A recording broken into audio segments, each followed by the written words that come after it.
Live from downtown Detroit, home of WDIV and Click on Detroit, Local 4 News at noon starts now. He's on the other side of the law. The Macomb County prosecutor goes before a judge today in his own corruption case. What Eric Smith told the judge. But we begin with the coronavirus crisis and the governor's major statement about the rest of the school year. Plus, Wayne County named one of the country's next hotspots for the virus as the city of Detroit takes new measures to make sure more people are tested. Very unlikely they will reopen this school year. That's what Governor Gretchen Whitmer is saying today about the status of schools in Michigan. In a live interview on WWJ Radio this morning, the governor said she is working diligently to try to come up with a plan, but says anyone watching the pandemic knows it's probably not going to be this school year. Whitmer says an announcement, though, will come soon. It comes as the outbreak surges in Michigan with 2,800 confirmed cases and 60 deaths.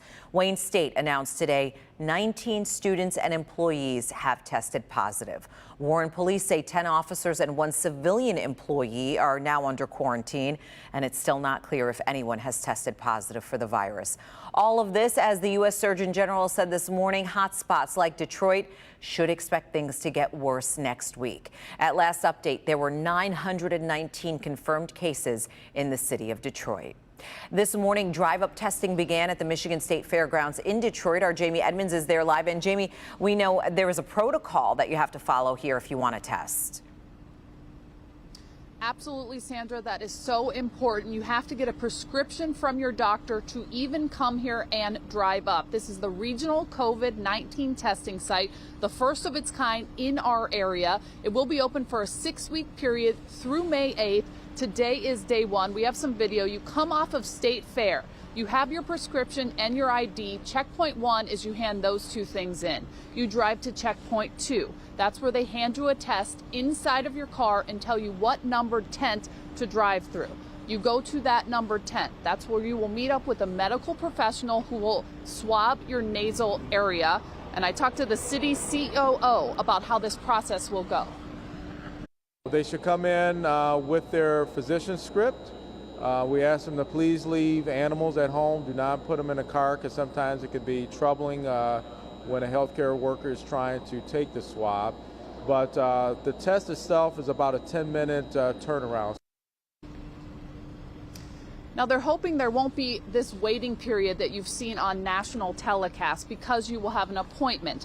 Today and tomorrow, they're expecting to do 10 per hour, and they're supposed to ramp up by Monday to do 40 per hour. Now, they're flying these tests 2 times a day to a lab in New Jersey. They're expecting results in about 4 days. This is available to any resident in the Tri-County, Wayne, Oakland, and Macomb. But again, you must call your doctor to get a prescription first. You cannot just drive up.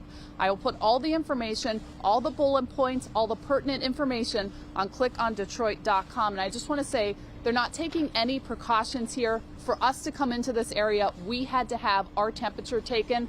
I got this green dot saying that I'm okay, my photographer as well. This is all very professional, and they're making sure they're taking no precautions. Sandra, back to you. Good information. Thank you so much, Jamie.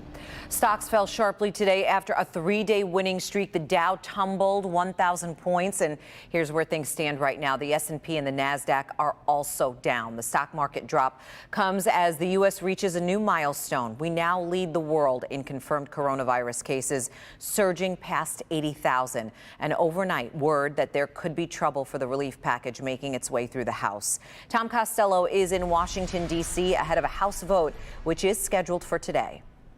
Members of Congress are scrambling back to Washington over fears that passing that massive $2 trillion relief package could be delayed. With several lawmakers testing positive for the virus and others exposed at home, House Speaker Nancy Pelosi was planning a long-distance voice vote.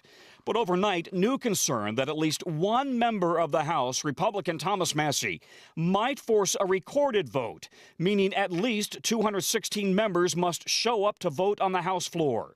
The rescue plan, aimed at helping American families and businesses, would provide an additional 13 weeks of unemployment benefits, plus an extra $600 per week for 4 months. It would send loans to small businesses that retain their employees, and $1,200 to most adults, plus $500 per child. The Treasury Secretary, Steve Mnuchin, says those individuals could see that money direct deposited within 3 weeks. It comes as President Trump is previewing new guidelines for state and local officials grappling with the outbreak, allowing them to set their own standard for social distancing. The president, in a letter to America's governors, says his administration will classify counties as high, medium, and low risk based on coronavirus surveillance testing, mapping the spread of the virus. But some doctors are already blasting the administration's plan, insisting the proposal is impractical and premature. I think it's lunacy. It's the exact type of messaging we don't need. We need 8 to 10 weeks of a national lockdown, not a county-by-county approach. New York Governor Cuomo reiterating his state, his hospitals need 20,000 ventilators to deal with critically ill patients. The president, however, questioning whether that state or any other needs as many ventilators as they say they do. I'm Tom Costello in Washington. Back to you. The House is debating this right now, and of course, we're going to be keeping an eye on today's scheduled vote. We will bring you more in our later newscasts. British Prime Minister Boris Johnson has tested positive for coronavirus.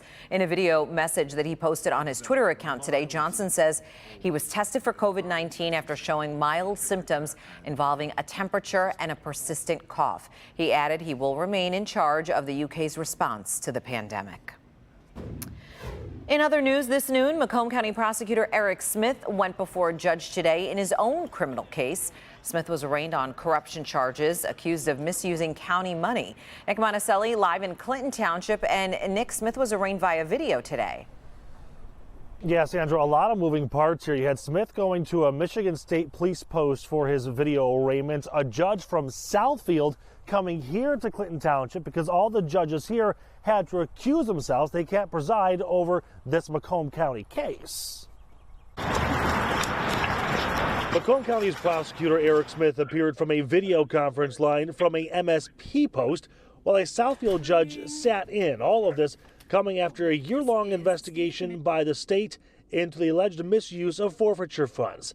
The MSP began the investigation looking for evidence in his office and home, the state accusing Smith of using those funds for personal use. Checks were written to AT&T, a country club, water supply company, and more.